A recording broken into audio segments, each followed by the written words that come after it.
Hey Slingers, welcome back to another week of the Word Slinger podcast, and I'm real happy you're here. We're going to be chatting with, I'm going to say he's a new good friend of mine. We're going to be talking to Herb Fried, so stick around. You're not going to want to miss this fantastic interview. See you next. Hey, how you doing on money? I know it's a touchy subject, but I got something that may help you out. See, I'm using an app called ACORNS. It helps me manage some investing, put some money back, get a little interest. It's kind of nice to watch my money grow. So I want to share that with you. Go to kevintumlinson.com/acorns and you'll get some free money. See you there. It's the Word Slinger Podcast, where story matters. Build your brand, write your book, redefine who you are. It's all about the story here. What's yours? Now, here's the guy who invented pants optional, Kevin Tumlinson, the Word Slinger. Word Slinger. Well, I am Kevin Tumlinson, the Word Slinger. Man, I'm glad you're here. If you weren't here, I'd be sitting here talking to myself. Frankly, I think I do anyway. I sometimes wonder, because, in the early days of this show, now we just had, by the way, our 6th anniversary for the show. 6 years we've been doing the Word Slinger podcast. Things have more or less stayed on the same track, I think. I mean, more or less we've been on the same path, but there have been some format changes and that sort of thing. But if you didn't get a chance to listen to that, go back to last week's episode, number 197, and take a listen to that. Talked about a few things I learned, some philosophies I've picked up along the way, and just sort of what I feel the importance of the show has been, at least in my life and hopefully in your life too. But that said, I mean, here we are on another week. I think the point I was trying to make was, back in the day, I knew I didn't have an audience for a long while, and I still sat down, got my energy up, and did the work. Not always easy with this show. I'm going to be honest with you. Not always easy. It's funny because I dread it sometimes, right up until this moment, when I'm actually sitting in front of the microphone and recording. It's unreal what taking action will do for you as a creative. Therein lies the lesson. You should always work past the dread. Feel the dread and do it anyway, to paraphrase the aphorism. Feel the fear and do it anyway. Feel the anxiety and do it anyway. I read recently an article in Psychology Today, I believe. I've actually encountered this idea before. I actually had this notion and then went searching for materials to see if anyone was looking into it. And turns out they were. And it's this idea that anxiety and fear are the same chemical, biological response as excitement.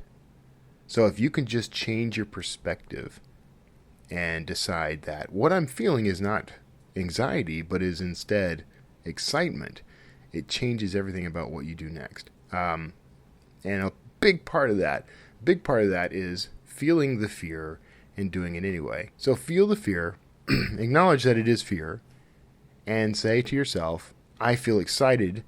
Convince yourself that feeling is excitement. Move your body, position your body, hold your body in a way that says you're excited, and then take action. And you won't believe how quickly that anxiety and fear just turns into enthusiasm and excitement. So anyway, that's not the point of the episode. This is not a solo slinger episode, so I'm not gonna expound on that for the next half hour. Excuse me, because I want you to hear this amazing interview with my new friend Herb Fried, who is quite possibly one of the gentlest souls I've talked to in quite some time. I'm just honored to have had the opportunity to speak with him on this episode, and I think you'll get a lot out of this conversation. So I'm not going to hold back any longer. I feel excited. I hope you feel excited. See what I did there. And this is my new friend Herb Fried. let's all pay rapt attention and see what we can learn. And stick around the other side. I'll wrap us up with, I hope, something interesting. So I'll see you there. Hey everybody! Now I love talking to folks like my next guest, because he's got this very we're going to call it an eclectic history and background, all the way from ordained rabbi to producing and directing films and TV and all kinds of crazy stuff. You got books going on. I am talking to Herb Friedman. I'm sorry, Herb Fried. I'm sorry, I stumbled over your name there for a second. I caught something else out of the corner of my eye. Herb Fried. And I am very happy to have you on the show, sir. Thank you for being on. Well, thank you for having me on. It's my very great pleasure. And you're right. I guess I'm a guy who's not easily satisfied. So I've been through a few different occupations in my life, but I don't think they're so different. You know, when I was a rabbi for only 3 years. Yeah. But you study in the rabbinate, and when you prepare for the rabbinate, you learn to tell stories, because you know one of the great Christian theologians said that the entire all religion is story. Yeah. And so that in fact it is. And then I spent about 35 years making feature films, and that's stories. And now I'm writing books, which are stories, and that gives me it's just a continuation of what I really love to do in life. So your passion, yeah, I could see that. It definitely comes through in your history that storytelling is your passion. You know, you and I are similar in that I actually went through seminary early on in my career, and then worked in film and TV, and now I write books. So we're just leading slightly askew parallel lives, or. Well, it's my pleasure to be alongside you. so I'm sorry, go ahead. No, I was just saying, in Texas speech, I guess I'd be your sidekick. We'd be in each other's posse. Good. So what prompted the move from rabbi to producer? I mean, what made you decide to do that? Well, it was actually one form of storytelling to another.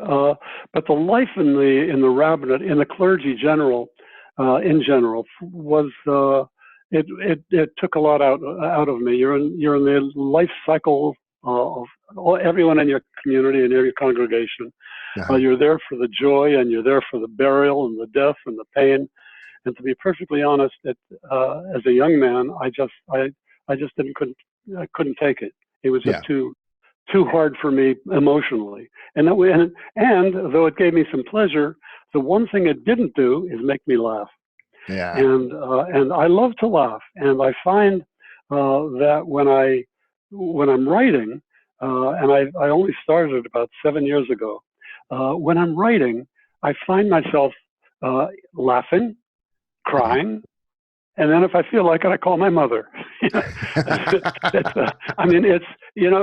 connection to everything in life that means something to you, especially when you can write novels and you can just go wherever your mind takes you or your heart takes you.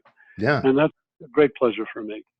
Now you connected the two ideas that producing films and writing novels were both storytelling. That's a given. We can connect them there. What are some of the other ways that these two things are sort of similar to you? Well, they're similar in some ways, and in some ways they're not. Yeah. I find one of the great pleasures of writing is not having to deal with 40 people who are determining how much money I should spend or not spend, right. To make a film. Or when I write a screenplay and I know precisely the actor I want, mm-hmm. and I go before them and they say, they don't know him in Scotland or God knows where, and so everything is a compromise. Yeah. So I made some films that I'm quite proud of. As a matter of fact, tomorrow morning they're re-releasing one of my early films. Not one of my favorites, to be sure, a bad title, but a really interesting film with John Saxon and some really good actors. And that was called Beyond Evil, and that's coming out again. So my films keep coming out, keep coming back, and that's a pleasure. That's a joy. I'm glad to see it. Although I must admit that none of them are. Am I able to say this is a work from my heart entirely? Really? Because it's got to be a compromise. On the other hand, when I write until I literally, laugh, cry, and call my mother. I mean, it's something that just has to please me and be in that part of my life where I find comfort and where I find knowledge and where I feel like I'm part of the human situation. Yeah. So that's what writing is. Yeah. I mean, I definitely felt so. I transitioned from film and TV to writing novels. I'd been writing my whole life though, so I cheated. But that I did like the control. How do you mean that? How did you cheat? I They're cheated. your novels. Right. I cheated because I make it sound like I moved from one career to the other, but really I just did other things while I wrote. I do think that's what life is. I really do. Yeah. And we're the lucky ones. I mean, I find getting up in the morning, and it also helps me over. I don't know how it was with you, but the events in my life that are very shaking or very dramatic, I'm able to respond to those by writing words, by communicating to other people. And then when I get the reviews and sometimes they just bowl me over. I'm just looking at one that a woman wrote when my Love, Faith, and a Pair of Pants came out. Yeah. Her review was, I know what this is. It's Catcher in the Rye with a Yiddish accent.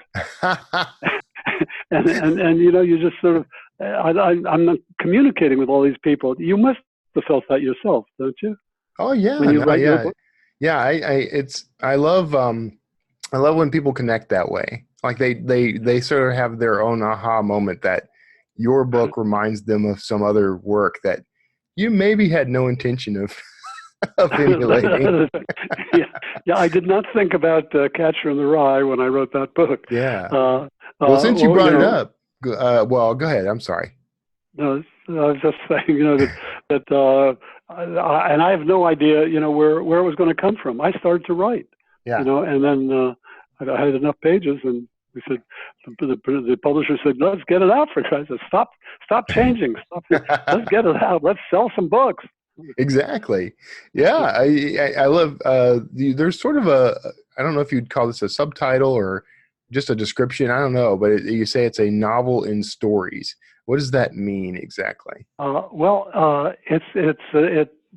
The book has 5 chapters, 5 stories. Okay. And it follows one character. We start when he's a rabbinical student of all things. And as a rabbinical student, he has intellectual interests, he has social interests, he likes poetry, but he's a young man and he also loves women. So, oh, come on. So, going back into that was really a lovely story. And so we start with him as a rabbinical student. And then we go through aspects of his life. When we go through 30 years of the same character, right, and all the events that occur and that fashion his life. And it's I've found so far of the things that I've done and I've written, that's the one that I'm most proud of, and I've gotten the most response to. I like some of the earlier ones too. I mean, I love Sheriff, which was an earlier book. But it's a very different kind of a story. It's much more solid life as opposed to light. There's nothing light about it. Now, are your books somewhat autobiographical or completely made up? Well, my wife of blessed memory was a brilliant writer. She was a film editor too. We worked together. Her name is Marion Siegel, and she used to say, the thing about writing is, if you write fiction or, what exactly is it? And what she said was, all biography is fiction, and all fiction is biography. So you can only really write, I believe, what you know. I mean, there Yeah. are people who can write about, life on the planet Zigo, Yeah. but I'm not one of those. I don't know. I'm not that familiar with your writing. And do you write from your I, from your?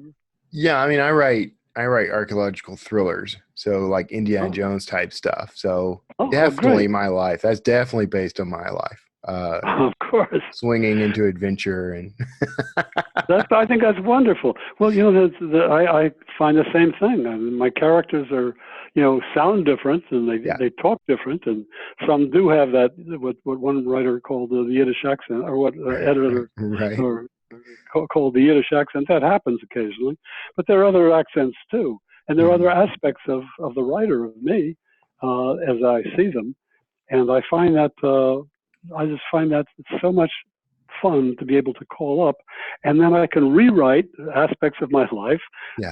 to say what would have happened had I done that, Yeah. and then I explore that. And I find it very self-fulfilling. I can't imagine anybody not wanting to write. I know it's kind of tough to get into, sitting down and just putting words to paper. I don't know how old you were when you started, or how early in your life you started. But did you find that too? That Yeah. sitting down and just making sure you put out the words. Yeah, I was very, very young. Like, 5 years old when I started, telling stories and writing them down. And Are you serious? oh, I am very serious. Yeah, and that's the thing. I think a lot of people who do this feel the way you do. Like they can't imagine people wouldn't want to sit and write and tell stories. But I don't Wow. think everyone does feel that way. I think that we writers think everyone feels that way. Oh, well, the thing is that what I find is I've always loved to hear stories. Yeah, me too. And when I was, anywhere from 3 years old, I grew up, my family was first generation American.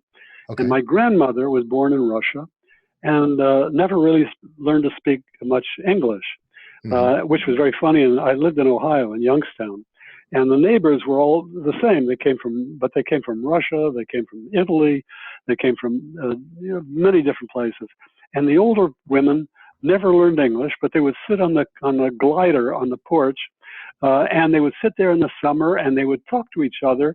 How they communicated, I have no idea, but Yeah. they were able to tell stories, without a language. And my grandmother, when I was as early as 3 or 4, she would always say, "You must hear this story." She'd be reading the story, the Yiddish newspaper, Yeah. and so you hear about this terrible, tragic marriage where the man was so mean to his wife, and she acts out all the roles. And I was listening. Oh my God, how terrifying! And it just grabbed me, and I had to hear these stories. I love those stories. But Yeah. those stories, I guess, are what kept me going. I don't know how, but if you started at 5, my God, But it was the you know, same thing. I heard everyone around me and my whole life, it was all about stories. And I was very involved in our church when I was young. And, our minister was always telling stories. And I think it just sort of, I don't know, it just became my language. that's kind of what it is. Yeah. Yeah. So so where are you, you've got a whole lifetime of inspiration to draw on. I know. Where do you find the most inspiration for your work? Well, I could, I made 15 feature films. Yeah. So I made one of them in south of France, one in Italy, one in Spain, one in Israel, and I just traveled a lot, and especially with my wife Marion, and we had the most unbelievable times. So I mean, we had stories where we'd go into a bar at night, or a club, and they play some, and particularly in Spain, and they would play some phenomenal flamenco. And I would go over to one of the guys and I'd say, I'd love to hear some more of you guys, but how about a little private thing? So Yeah.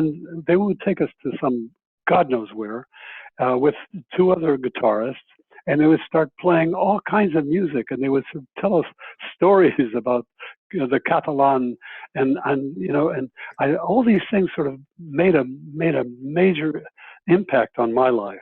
Yeah. So I saw all these different kinds of things and the different people and the way they bow, just when they would cut your ears off, but when they look at you, they smile and bow. and so you've got to use these in characters, Yeah. and so I find my the personal adventures very, very relevant. But in my case, when I did movies, that was just it was a different kind of a story. Yeah. Now it comes from the heart, and the reality is I didn't start until 7 years ago, and that was when my wife passed away. Yeah. And what happened was I couldn't find myself interested in anything. I had no interest in making any more films. It was done. I'd done that, and so I just began to sit down and I started to write. I started by writing letters to her. And I began to think about events that we had together, things that she said, and how I felt about it. And then I said, if I can capture what I feel, what I am feeling now as I think about it, let me sit down and write a page. And I did. I started to write. And I find now that every morning I get up at, well, I don't want to say I get up early, but I'm at the computer at 10. Yeah. I'm a late sleeper. That's an early LA day. And it's another LA day. Hey, you can call me at 1:45, and I'll be happy to pick up the phone. And because I also love to read too, and I guess all of us, we all do, and that's kind of where you get the richness. But I find you really have to know about what touches your heart, and what makes it laugh and what makes it cry. That's just me, but I think it's true of many people. Yeah. It's that's one of the things I think I love about writing, no matter what type of writing it is. When I wrote for TV, I did mostly documentary stuff, so my experience is very different from yours. But you have to kind of find that place inside yourself that sort of loves the material and loves telling the story, and then marries those two ideas together.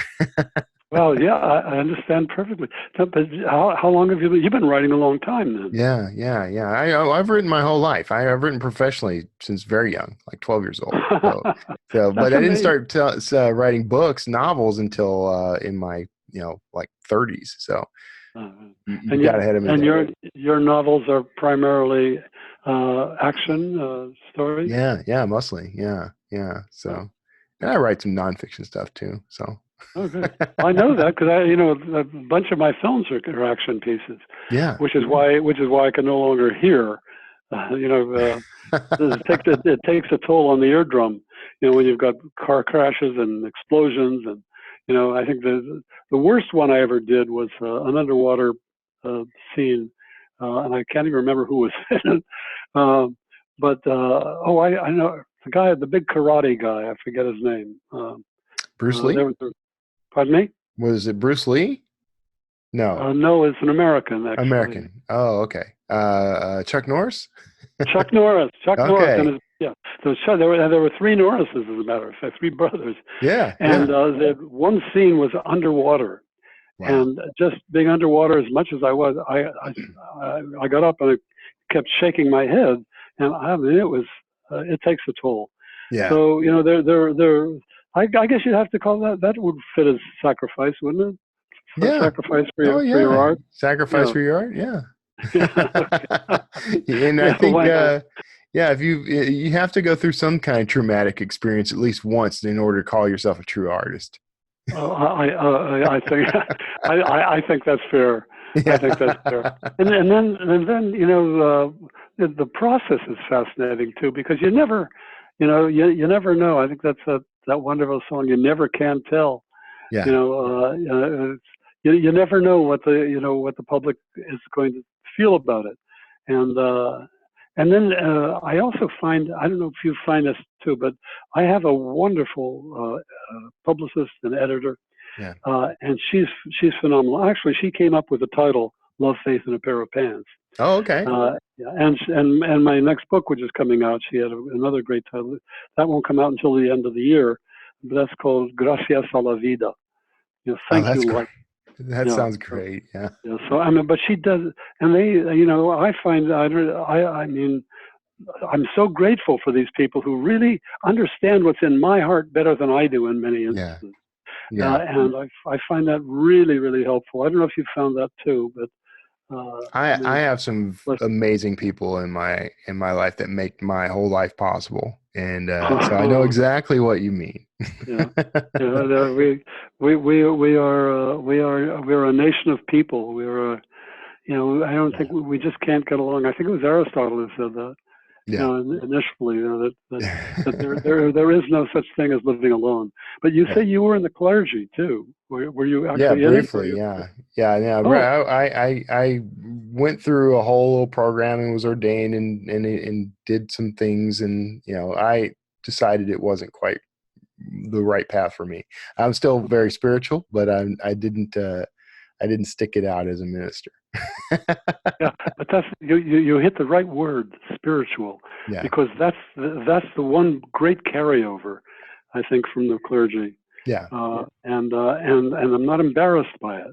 To the contrary, my beliefs are strengthened by Yeah. some of the things I see, and by some of the events I see, and by some of the cruelty and some of the grace that I see in other people.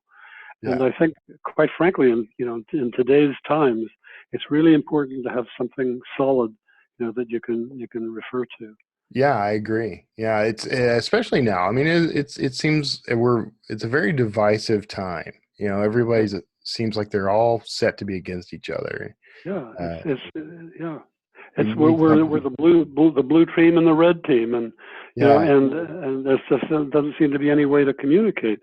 The only time I find that doesn't work is when you're either, I find if I'm in a park, for example, and someone falls down, and they do, because I do sit in the park a lot and watch the little kids yeah, on the swings, the parents, and no matter who it is, if somebody needs help, they're all there. yeah, They all jump in, which is really what America always meant to me.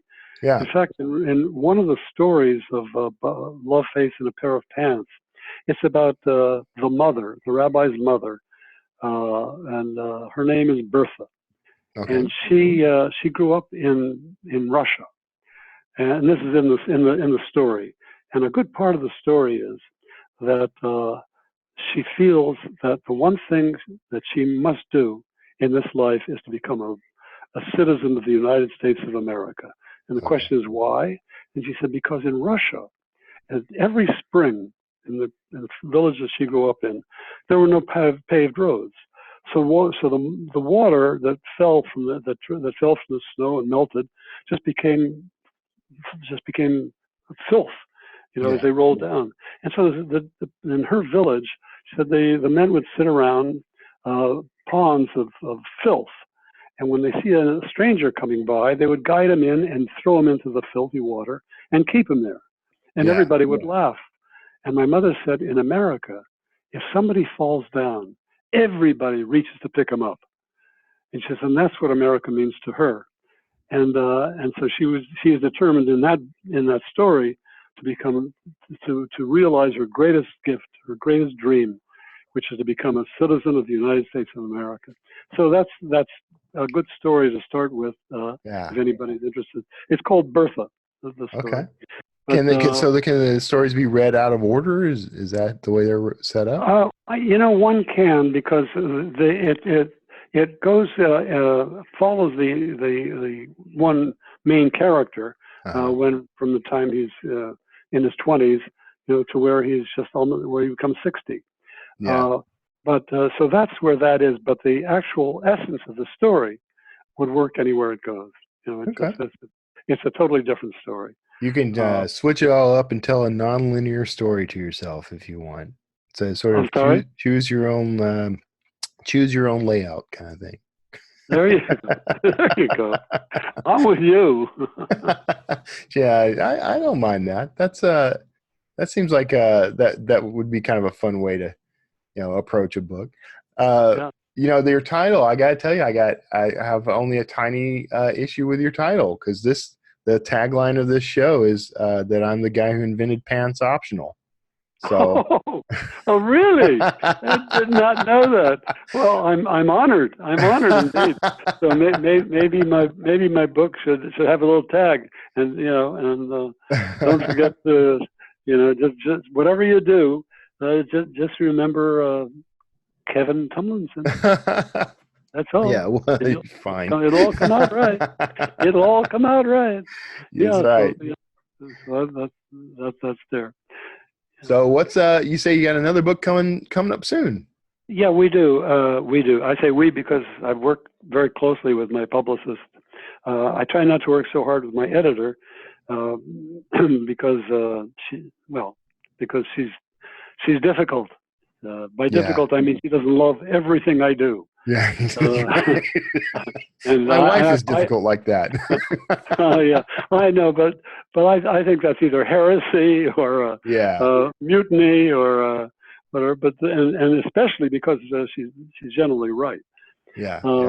But yeah, so these are stories that that I love, and before they go to print, I have to make sure that the people that I respect and whose tastes I share feel the same way. Yeah. That's great. I'm look forward to seeing the next one then. I got a copy of Love, Faith, and a Pair of Pants. I have that, Okay. and I haven't gotten to start reading it yet because it was everything. We kind of shifted things around, and I didn't get to it. But that's my fault. No. Fault where it belongs. It's my fault. Every time I see something technically that I'm not familiar with, I go into these spasms of fear. What's going to happen if I push the wrong button?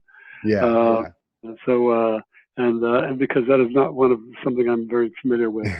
But so I do apologize for that. No, you're absolutely fine. I'm so glad we work. I mean, I do some. The TV is okay because I just sit on a bench, and but whenever I have to do the what the hell do they call it?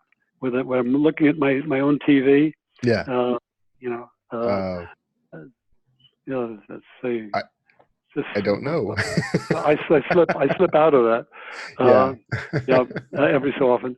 But that's still kind of that's kind of strange for me because I look at myself and I'm on the screen and I'm out of sync, and I find that a little disconcerting. Difficult to deal with. Disconcerting. Good word. A little disconcerting. I'm a writer. So you certainly are, and you're a wordsmith. And thank you. Oh no, thank you. I gotta tell you, Herb, I'm really enjoying this conversation, which makes this next part sad because we're kind of at the end of our time, so I'm going to have to wrap us up. But how about we tell everybody the best place they could possibly find your current book, and maybe that'll lead them to finding the next one when it comes out. Yeah, well, by all means, you can go to Amazon or even Google, and you'll look up Herb Freed, HERBFREED, and you'll see some of my works, some of my books, and where you can find them. And so that would be a good place to begin. The one that most people seem to respond to is Love, Faith, and a Pair of Pants. Yeah. So that's the one. The prior book is a very highly spiritual love story. I guess I call it a transcendental love story. Okay. And it's called Bashert. That's a Yiddish word which means meant to be. The idea is that your soulmate. It's just how one goes about finding his soulmate, and it's spelled Bashert, B as in boy, A S as in Sam, H-E-R-T, Bashert. Yeah. We're going to put links to everything in the show notes of the show, so people will be able to find it. Okay. And the new one is called Gracias a la Vida, but that won't be coming out until December, so we have a little bit of time. That sounds intriguing. I love the title. It has rhythm. I love rhythm. All right. Yeah. Well, I appreciate you taking the time to chat with me. I know we had some bumps in the road, but it looks like it all worked out really well for the both of us. I'm so glad you were here. Well, I'm just thrilled to do it, and I'm serious about inviting you for a drink when you come to, or lunch when you come to California. I, And I love this interview. It's just so. I mean, I was speaking to a kindred spirit, and that's the nothing way I feel too. and nothing is better for me. So thank you Excellent. so much. Thank you. Stick around just a second, and I'm going to say goodbye to the folks listening, because right now, everybody, you are hearing the groovy bridge music. You may dance and place at will, and if you stick around, we'll have some words of wisdom for you after the interview. Thank you again, Herb. I'm so glad we had a chance to connect. Well, thank you. Hey, you looking for a jump on your own indie author career, but kind of confused about where to start? I got the place for you. Check out Draft to Digital. That's where you're going to be able to convert your manuscript, distribute it worldwide online, and get help the whole way from the best author support there is. Trust me on this one. So go check out Draft to Digital at drafttodigital.com/wordslinger.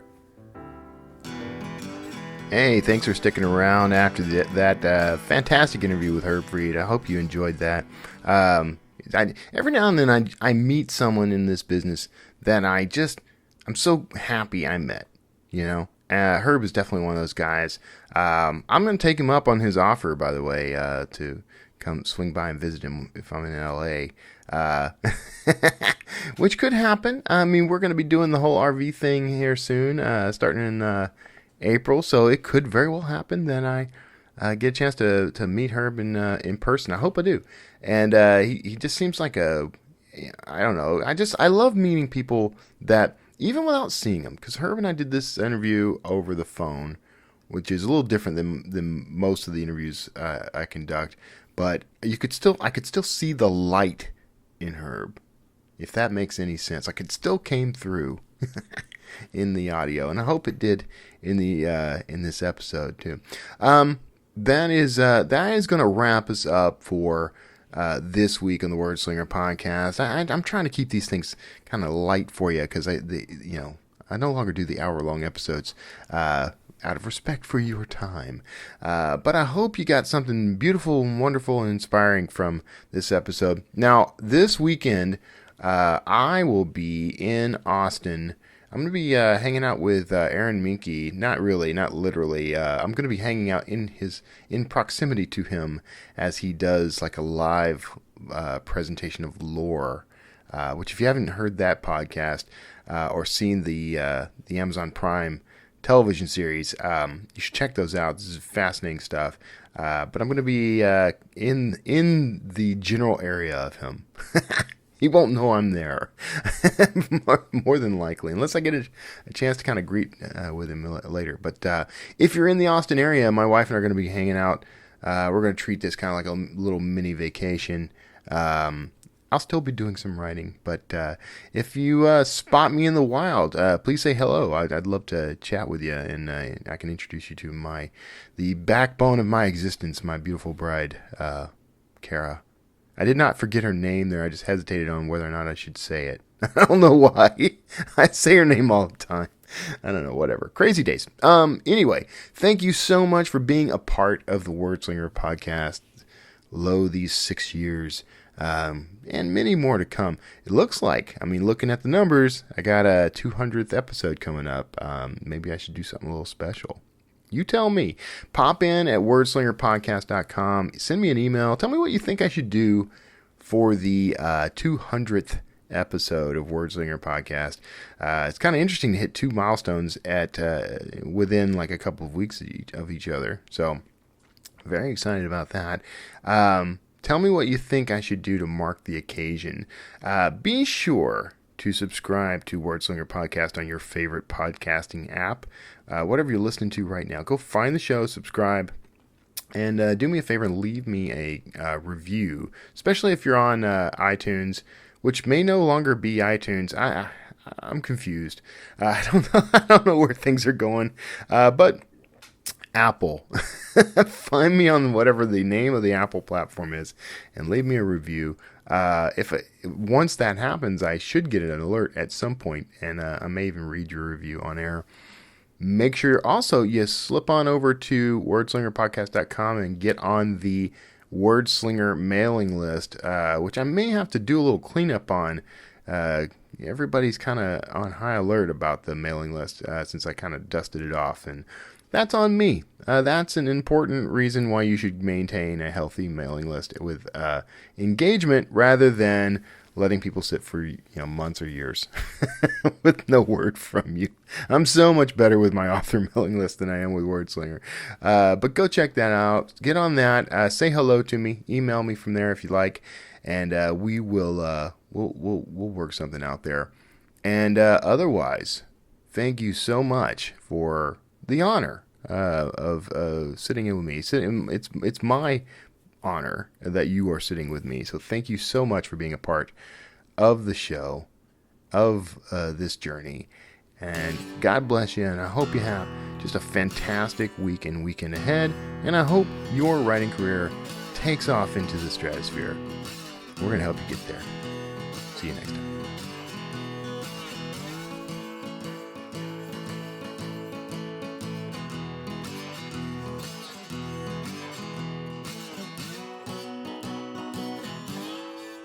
Word Slinger.